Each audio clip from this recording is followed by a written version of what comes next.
Esto lo hice en el 95 con personas que participaron en la segunda época de auge de recolección del caucho, de explotación del caucho, pero que ya se hizo, digamos, bajo otras circunstancias, aunque sin desaparecer por completo el sistema, por ejemplo, del endeude, pues que fue la explotación del caucho por la compañía estadounidense La Ruhr. Estas personas, cuando yo iba preguntando pues sobre la recolección del caucho, que no es lo que voy a hablar acá, me refirieron su conocimiento sobre personajes mesiánicos, pero esos personajes mesiánicos pues han sido registrados por muchos autores, entre ellos incluso por viajeros, por ejemplo por Koch Greenberg, también posteriormente por antropólogos como Robin Wright, que nos habla de varios personajes mesiánicos que aparecieron en el curso del río Guainía. Esos personajes mesiánicos, ¿quiénes eran? Fundamentalmente los que nombra Robin Wright, y también a ellos hace alusión el profesor Roberto Pineda en su artículo en Colombia Amazónica. Fundamentalmente se recuerdan, al que más se recuerda en la zona es a un personaje mesiánico que se llamaba Venancio Cristo. Venancio Cristo aparece registrado en los archivos históricos del Brasil encontrados por Robin Wright hacia 1850, pero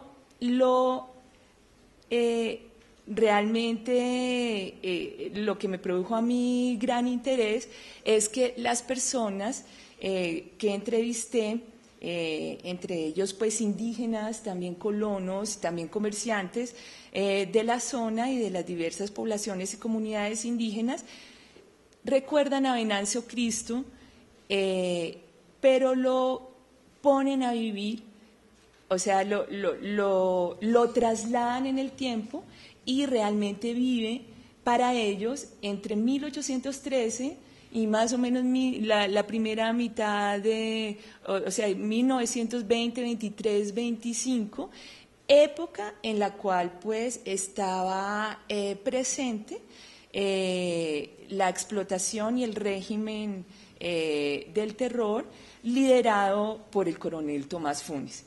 Entonces es como para mí es una reinterpretación de la historia, darle un sentido a un personaje que tal vez tuvo un sentido parecido en 1850, pero que para ellos cobra sentido, digamos, en su contexto histórico particular.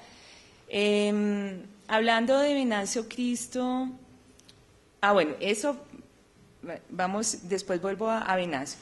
Posteriormente, hacia finales de la década del 90 y el 2000, tengo la oportunidad de llegar a el trapecio amazónico colombiano, radicarme en la ciudad de Leticia y empecé a ver personajes que yo no había visto nunca y que me causaron muchísima impresión. Entonces, por las calles de Leticia, todo el tiempo iban unos señores con unas túnicas, con unas barbas largas, con el pelo larguísimo, acompañados de sus mujeres que tienen velos sobre la cabeza, con faldas largas también. Y un día pues paré en la moto y le dije, ¿y ustedes quiénes son? Y nos dicen, no, nosotros somos israelitas.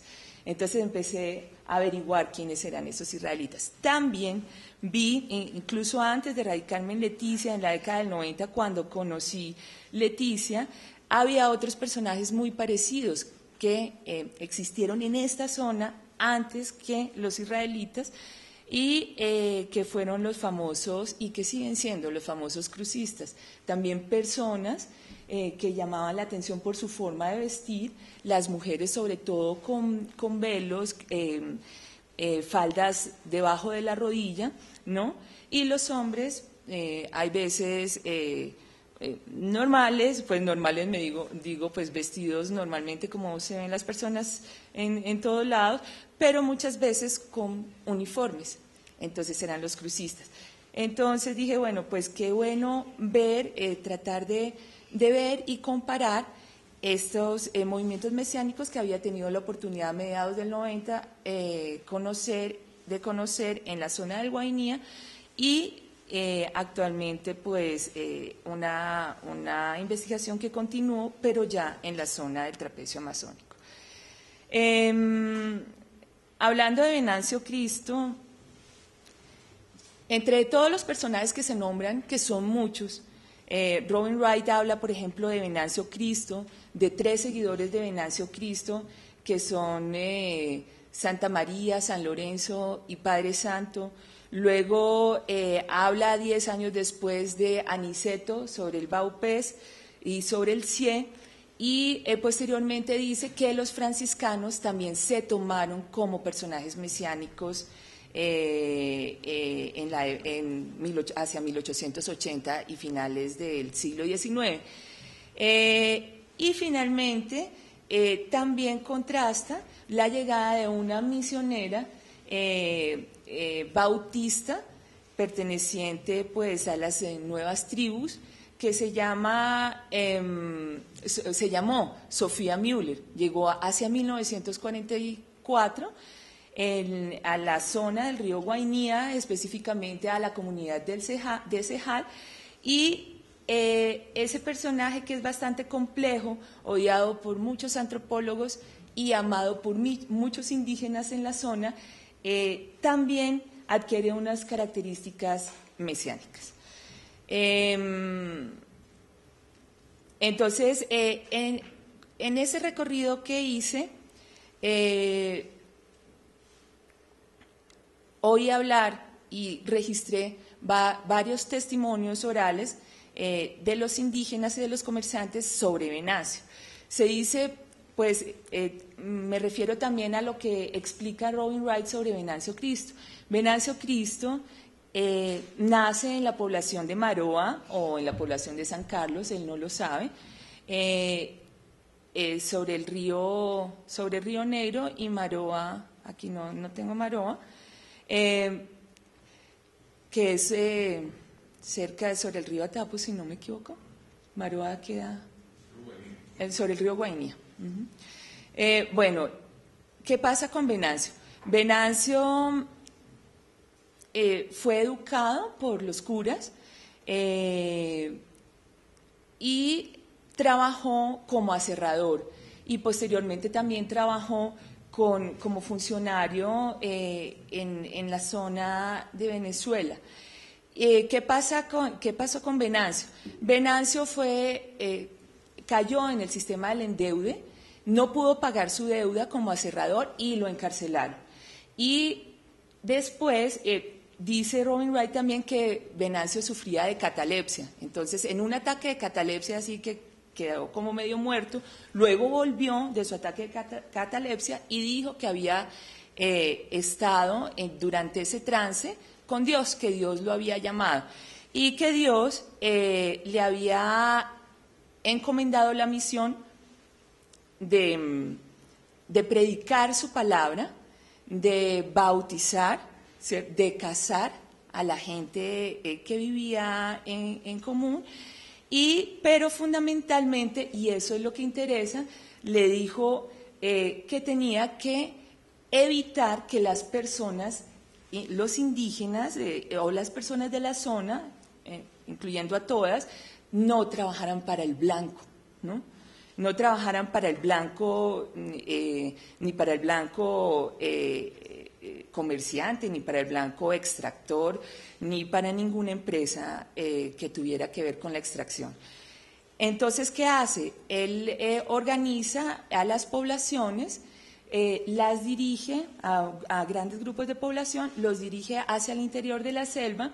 Allí tratan de volver a la vida tradicional de cierta forma, sin decir con ello que hubieran abandonado por completo su vida tradicional, hacer una gran chagra comunal, y dedicarse a predicar allí la palabra de Dios, pero sobre todo que alrededor de una cruz muy grande, elaboraban un ritual, dirigía un ritual en donde todos bailaban alrededor de la cruz y repetían palabras como garza, que de pronto tú después nos puedes ampliar un poquito, que se supone que en arawak, no sé si es baníba, la palabra es malie, y entonces bailaban alrededor de la cruz y finalmente pues fue perseguido por los oficiales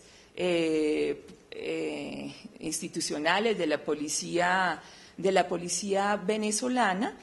Fue perseguido porque estaba evitando que las personas trabajaran con las empresas que existían allí. Entonces ya no tenían, digamos, una provisión de mano de obra, la gente no quería trabajar con el blanco y lógicamente el agente del disturbio era Venancio Cristo, entonces lo cogieron varias veces también y lo encarcelaron. Venancio Cristo tuvo 3 seguidores, de esos 3 seguidores eran 2 hombres y una mujer. La mujer la nombra Robin Wright como Santa María. Y en mi recorrido, Santa María aparece como María la de Yavita. También recuerdan a María de la de Yavita. Entonces, realmente como es con ellos que yo recojo todos esos testimonios y trato de armar pues la historia en relación con este tema de la zona. Entonces, yo no sé el tiempo cuando... Yo voy a tratar hasta donde dé porque son muchas cosas. Sí. Voy a leer lo que dice la gente de Venancio y lo que dice la gente de María de la de Yavita. Ay. Entonces, esta es una mujer que se llama Graciela Jordán Vida de Domínguez, que vivía en ese entonces, hacia 1995, en San Felipe, Guainía, sobre el río Guainía. Y entonces ella dice, sí, yo supe de Venancio, el del Caño Aque, porque Venancio muere en el Caño Aque. Entonces ella dice, sí, yo supe de Venancio, el del Caño Aque, el que murió allá, está sepultado allá está la tumba. Dicen que era como un santo que hace milagros, o sea, ya se convirtió en santo, ¿no? Pero ahí yo sí creo, eso sí yo creo que hace milagros. Eso viajé como 8 veces por ahí y toda vez que yo pasaba tenía que ponerle una vela y tenía que ponerle plata o alguna cosa. Eso sí, le pedimos por si le sucede algo a mi mamá, que eso sí debe ser la creencia también, pero digamos, uno le pide alguna cosa, ¿no? Que no le vaya a suceder a uno, que le vaya a uno bien. Bueno, entonces Venancio está asociado también, o sea, ya es un santo a la manera, pues como conocemos nosotros los santos, que pues, se les ruega porque pues todo suceda bien, ¿no? Otra versión de Venancio es la de Campo Elías Ventura, en Caño Colorado, Guainía. Aquí tenemos unas fotos de Caño Colorado. Esta es una población típica del río Guainía, que François habló de aldeas, yo pienso que se acomoda a esa descripción. Dice, sí, Venancio lo llevaban preso. Bueno, después del tiempo de Funes, mandaban policía nuevamente donde estaba, en Caño Aque, en el sitio, en la casa, y se encontraba ahí, estaba enfermo. Después cogieron de allá, otra vez mandaban para San Fernando, lo metieron en un cajón con ancla para que bajara del río profundo. Metieron, yo no sé, un día por ahí. Bueno, señor Funes, vaya y saque muerto, no hay nadie. ¿Dónde estaba Venancio? Es decir, lo echaron en un cajón como en una jaula al fondo del río para que se muriera, ¿no? Porque Venancio pues estaba evitando que la gente trabajara con Funes para ellos, ¿no? Y entonces lo echaron y finalmente cuando fueron a sacarlo no apareció, ¡pum!, desapareció. Vaya y saque muerto, no hay nadie. ¿Dónde estaba Venancio? Ellos se fueron. Ay.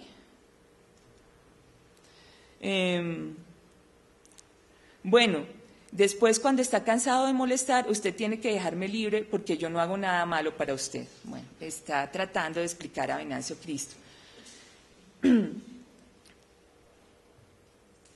¿Tú sabes por qué agarraron a Funes? Y ¿tú sabes por qué agarraron a Funes así como agarrar una gallina en un gallinero? Dice Camico.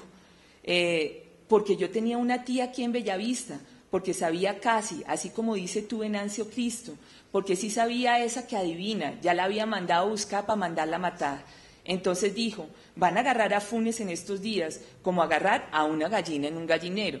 Esa es Santa María, una de las discípulas de Venancio Cristo. Santa María entonces también, igual que Venancio, tiene poderes sobrenaturales y fundamentalmente adivina, ¿no? Adivina y dice, mire, tranquilos, Funes se va a morir, a Funes ya lo van a agarrar, tranquilos que se va a acabar este momento de sufrimiento en el que estamos inmiscuidos.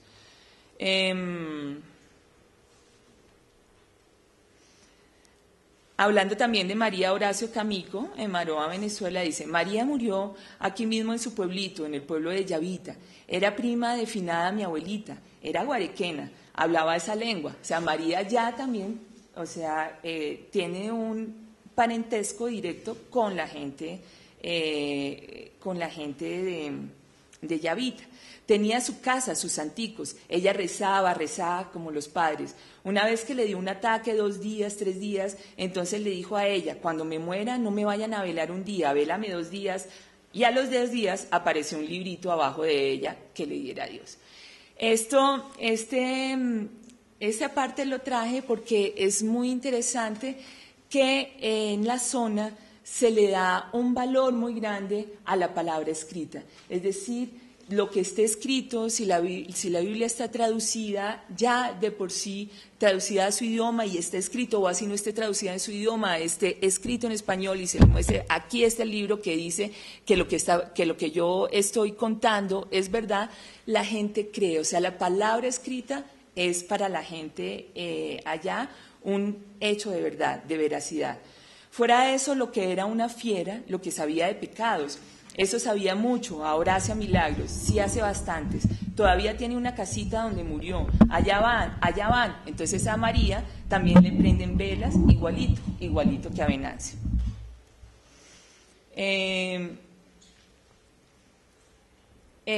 Después de estas narraciones, empecé a indagar por Sofía Müller.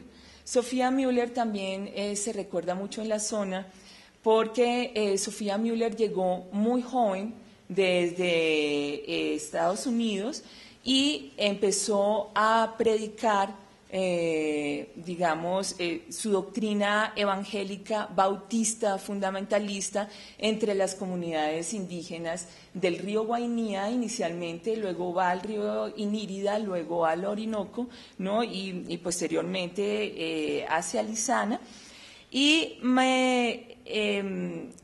Sofía Müller también, llega a la zona y empieza a hablar de Dios.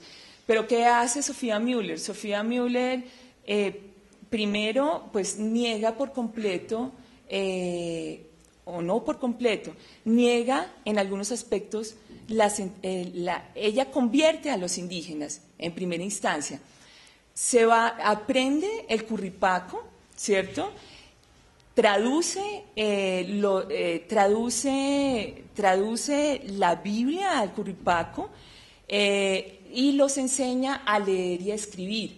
Al enseñarlos a leer y a escribir y a sumar y a restar, la gente empieza a defenderse un poco más de la relación con los distintos empresarios y comerciantes de la zona, quienes fundamentalmente los endeudaban y además de endeudarlos, los engañaban. Sofía Müller, pero en conjunto con esto, Sofía Müller identifica, por ejemplo, el chamanismo, lo identifica con el demonio, entonces lo prohíbe los bailes, prohíbe el daocurí, ¿no? Y cercena de cierta forma la cultura tradicional de las poblaciones indígenas de la zona. Mi pregunta siempre fue, pero ¿por qué la siguieron? Entonces, las respuestas tienen que ver más con también la posición que tuvo Sofía Müller con el blanco. Es decir, todo el tiempo les decía Sofía a los indígenas, al igual que Venancio Cristo, al igual tal vez que María, la de Llavita y los demás Cristos que existieron por allí, les decían no trabajen para el blanco. Y si trabajan para el blanco, venga y les doy las herramientas para que no sean engañados por él. Bueno, entonces así es como la recuerdan.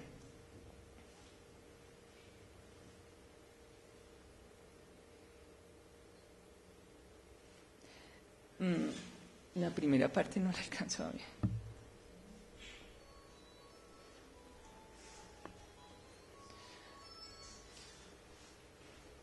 Bueno, así es como la recuerdan.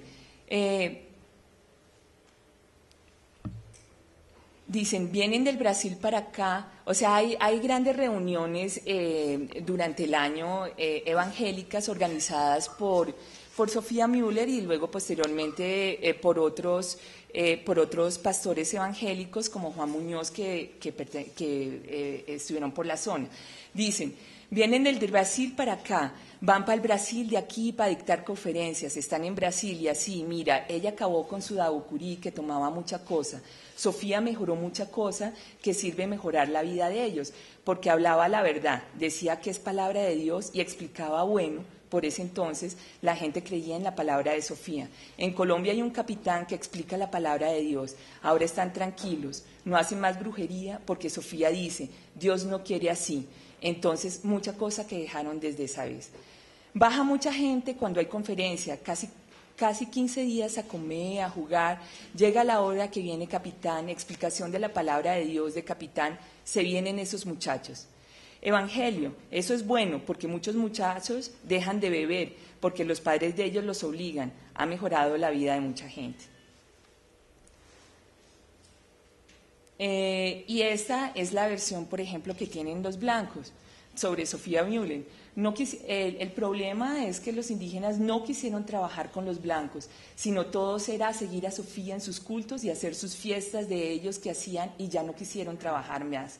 Ellos ganaban, era la cola de ella, para donde quiera todo, para donde quiera, eran evangélicos que creían en Dios y ya no volvieron a trabajar más, se volvieron flojos, todos flojos, porque ella tuvo la culpa.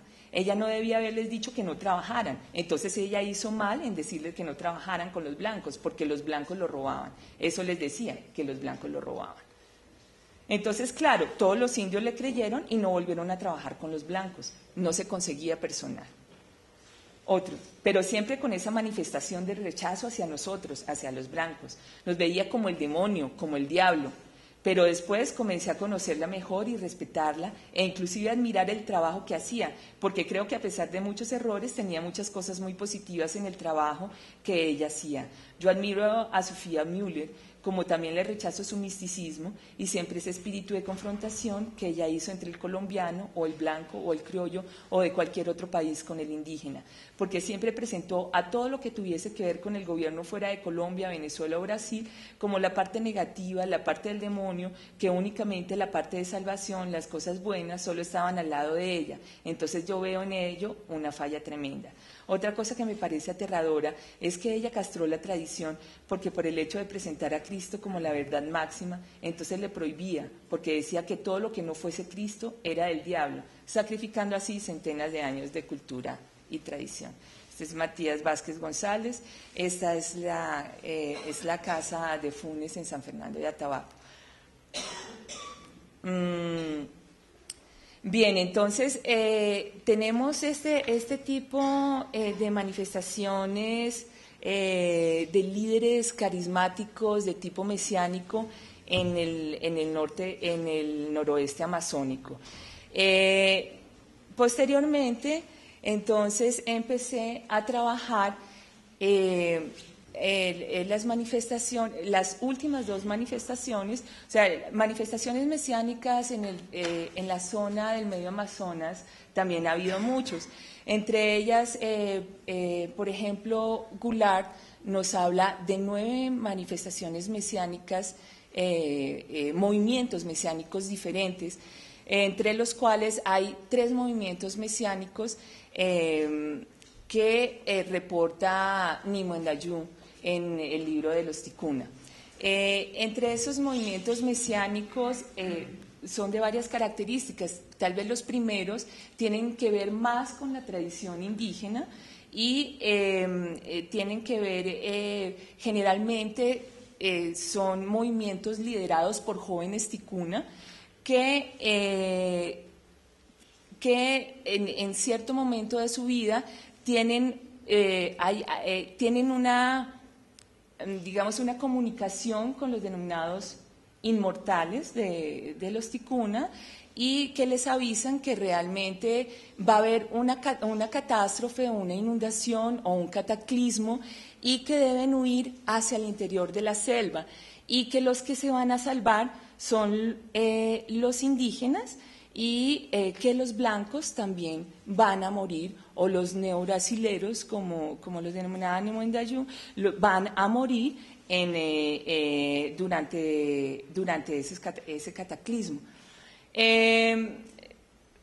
Fundamentalmente he trabajado, no he trabajado este tipo de movimientos mesiánicos, sino he trabajado el movimiento mesiánico que tiene que ver con José Francisco de la Cruz y finalmente, o sea, estos dos contemporáneos y con los israelitas del nuevo Pacto Universal.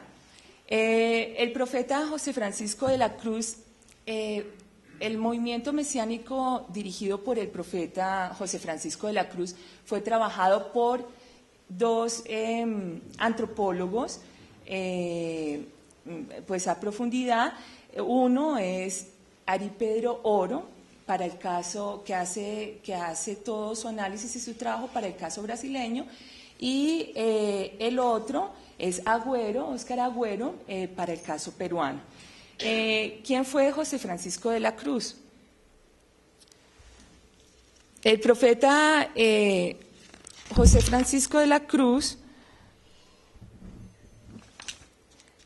hacia comienzos de la década del 70 del siglo pasado, recorrió las orillas del río Amazonas en la zona trifronteriza del Perú, Brasil y Colombia, un hombre excéntrico que llevaba barba larga, vestía túnica blanca y predicaba la palabra de Dios.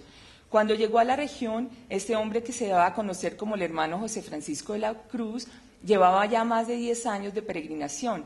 Había comenzado a predicar la palabra de Dios en el suroriente del Brasil, en el estado de Minas Gerais, desde donde comenzó su camino hasta penetrar en los poblados fronterizos de Uruguay, Argentina y Paraguay, para luego retomar el territorio brasileño, dirigiéndose hacia el norte hasta alcanzar la ciudad de Belén de Pará. Desde allí remontó la corriente del río Amazonas. Predicó en los poblados ribereños del Perú, en la región del Nauta, siempre acompañado de una persona que recuerda la imagen de Fray Francisco de la Cruz, religioso carmelita del siglo XVII, a quien quizá imitó, ya que en esas peregrinaciones él fue con la cruz también hacia Roma, hacia Santiago de Compostela y hacia la Tierra Santa cargando la cruz. La inspiración del profeta comenzó desde que fue engendrado. El difícil embarazo de su madre hizo que ella ofreciera el niño a la causa cristiana. Si se salvaban la madre y el hijo, ella lo entregaría a la Iglesia Católica. Él nació finalmente en Minas Gerais en 1913. Cumpliendo la promesa, su madre intentó, pero no lo logró, internarlo en un seminario con el fin de convertirlo en un misionero del Sagrado Corazón de Jesús. Sin embargo, fue educado en su casa bajo los preceptos católicos, preocupados por la promesa que su madre había hecho en el momento de la gestación. Cuando se hizo mayor, llegó el instante de la revelación. Comenzó a predicar en 1970, recorrió los estados de Minas Gerais, de Sao Paulo, de Paraná, de Santa Catarina, de Río Grande do Sul, se dirigió hacia Uruguay, Argentina y Paraguay. Desde 1972 en adelante comenzó a vérsele en el curso del río Amazonas. Bueno, estos dos autores, tanto Ari Pedro como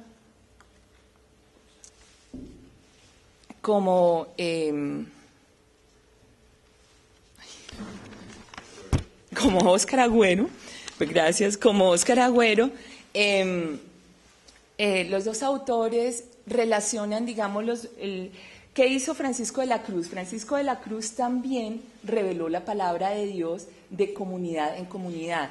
Subió, pasó por todos estos lugares que les acabo de nombrar y subió por el río Amazonas y convirtió a ticunas, cocamas y yaguas, pero fundamentalmente la mayoría eran ticunas y cocamas. Entonces, se relaciona también con un referente tradicional mítico que tienen los ticuna, al cual hice ya referencia al principio, y es sobre el catastrofismo y la espera de digamos, un fin del mundo. Para los Cocama se relacionó fundamentalmente con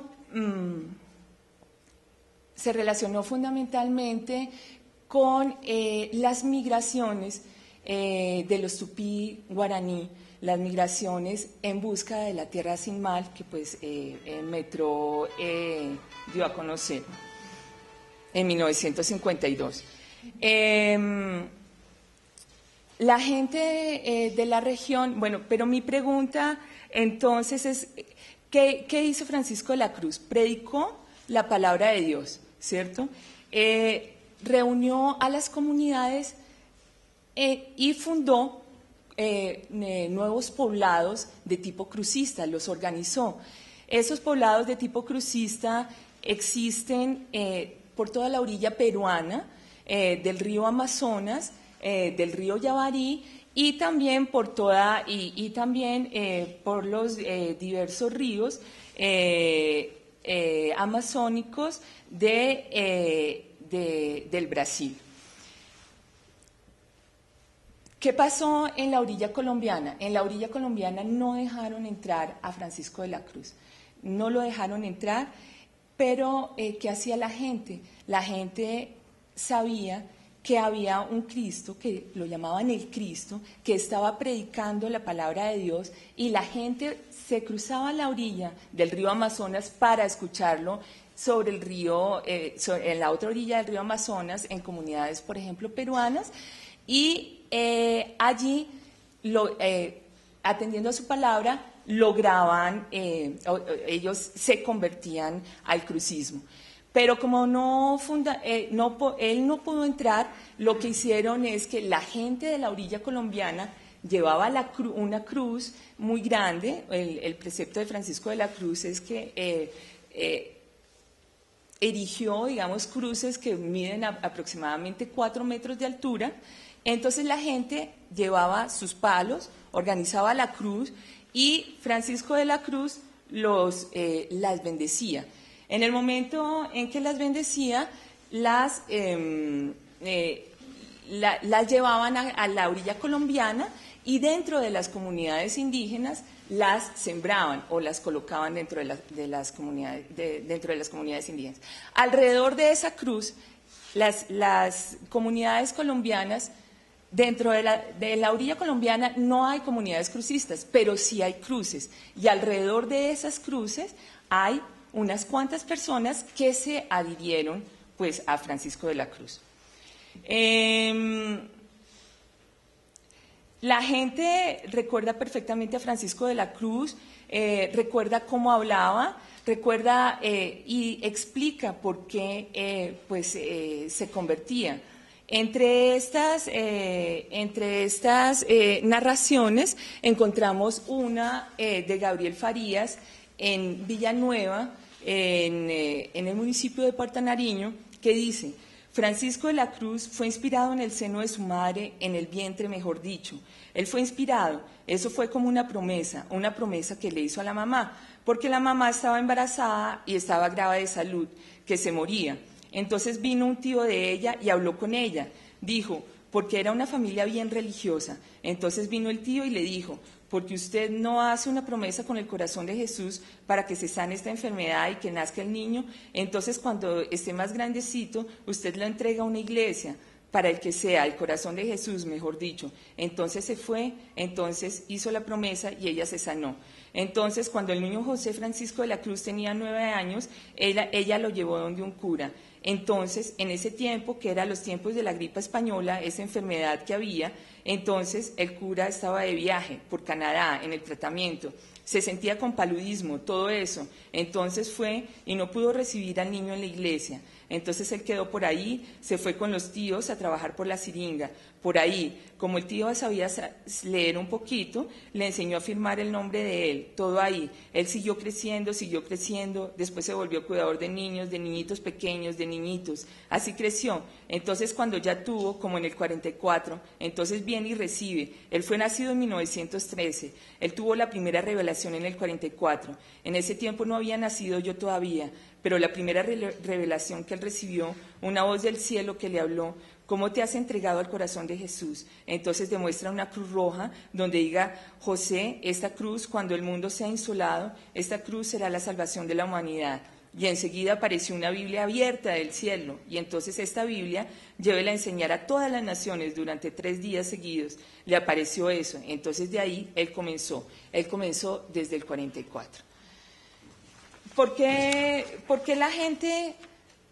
Aquí tengo testimonios de por qué lo escucharon y se convirtieron. Por ejemplo, Mauricio Laureano, de quien habló ayer Juan José, dice, él se convirtió, él fue crucista, él ya no es crucista en este momento. Dice, en ese tiempo yo vivía en Zancudos, porque se escuchó, fue comentario, como dice por allí, que ese fulano, que tal, pues sí, que por ahí apareció Jesucristo. Entonces yo le digo a la mujer, vamos a ir a conocer para mirar que si es verdad. Y entonces nos fuimos a San Antonio, pues claro, para conocer. Estuvimos acompañándolos hasta cierta parte de la comunidad, como él se fue bajando por comunidades, sembrando las cruces, y de ahí mucha gente se fueron acercando, todos los de aquí, los de Loreto Yaco. Y claro, pues... de Puerto Nariño y de San Martín. En San Martín de Amacayaco, para mi sorpresa, yo conocía a San Martín de Amacayaco y nunca me había dado cuenta que tenían cruz. En la parte posterior de más arriba de San Martín de Amacayaco hay una cruz y hay una serie de personas y hay una iglesia crucista y una serie de adeptos que por lo general en este momento son todos ya viejos, pues los jóvenes se han salido de la doctrina crucista por lo fuerte pues de su doctrina. Entonces de ahí que se necesitaba la vida diferente, cambiar la forma de cómo vivir, la que se arrepintiera. En todo caso, pues él predicaba bonito, predicaba muy bonito, pues uno de sí solo se enteraba de escuchar todo. Entonces le seguimos a Santa Sofía, de Santa Sofía lo invitaron a Yahuma, entonces ahí sí nos dieron ya más o menos la disciplina de nosotros, conocer y la palabra, qué es lo que se busca, cuál es la palabra de vida. Entonces ahí, pues ellos primero recibieron las cruces y yo la tenía aquí, nosotros funcionábamos, ahí la acompañábamos y San Francisco también lo tenía y San Martín lo tenía, ya fuimos a acompañar la cruz en la sembrada, todos esos nos unimos unos tiempos.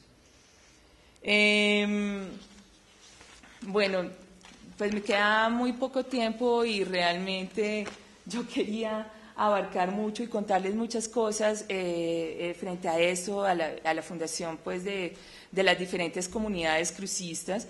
Aquí tenemos la cruz, el símbolo de la cruz del movimiento crucista, STA, que es Salva tu Alma, RDSMT, Recuerdo del Santo Misionero.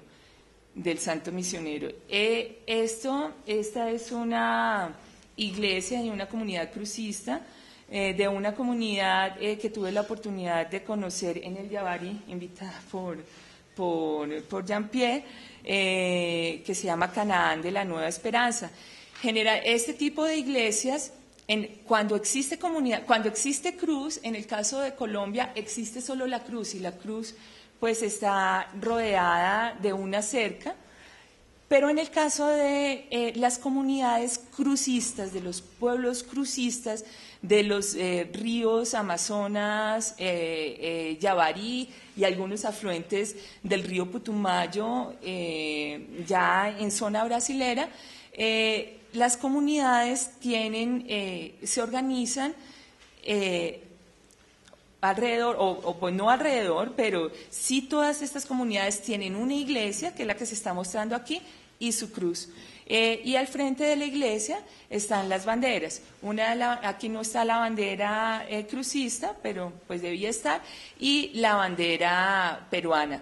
En el caso de Tabatinga hay varias iglesias crucistas. Hay una muy cercana a Leticia, en la parte que se denomina el Marco, en la pura frontera, y resulta que en esa iglesia crucista que hay allí está el que cuando Francisco de la Cruz muere, nombra a alguien que continuara como profeta. Al que nombra como profeta se llama Walter Neves. Walter de Sousa Neves. Walter de Sousa Neves es un mestizo que se crió en Benjamín Constant y que siguió a Francisco de la Cruz incluso en la comunidad de Villa Alterosa, que queda pues sobre la quebrada Yuí en el río Putumayo, o Isá en Brasil, que le cae al río Putumayo en Brasil, al río Isá en Brasil, que es el mismo Putumayo nuestro.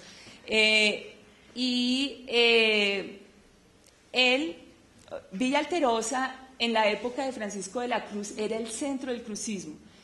Yo creí que Villa Alterosa sigue funcionando, pero ya no es el centro del crucismo. Ahorita realmente Neves vive en Tabatinga, Brasil, y allí tiene su casa y algunas veces va pues al centro misionero creado por Francisco de la Cruz.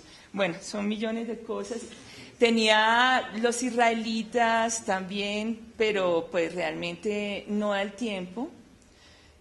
Podemos hablar más tal vez con otros detalles en la sesión de preguntas. En la sesión de preguntas, sí. Entonces, pues este fue el personaje. Lo único que quería decir es que este movimiento mesiánico es bien distinto a los otros movimientos mesiánicos, porque unos están realmente muy relacionados, incluso muy relacionados pues con sus seguidores y con las culturas indígenas tradicionales, ¿cierto?